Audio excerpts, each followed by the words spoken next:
जय श्री राम दोस्तों, सभी को जय सीताराम। श्री राम सबको खुश रखे, मंगल में रखे।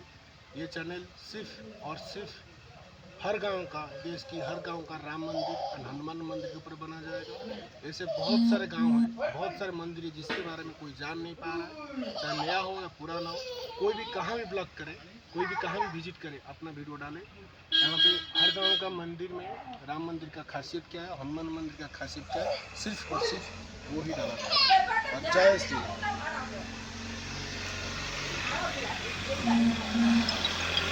ये आपका जनवरी 22 का अयोध्या मंदिर जो बना रहा है, तो उसके बाद केंद्रापड़ा जिला के, उड़ीसा के केंद्रापड़ा जिला के दामोपुर बालीपन्ना में तापस कुमार दास के घर पे ये जनवरी 22 मंदिर उत्सव बना रहा है।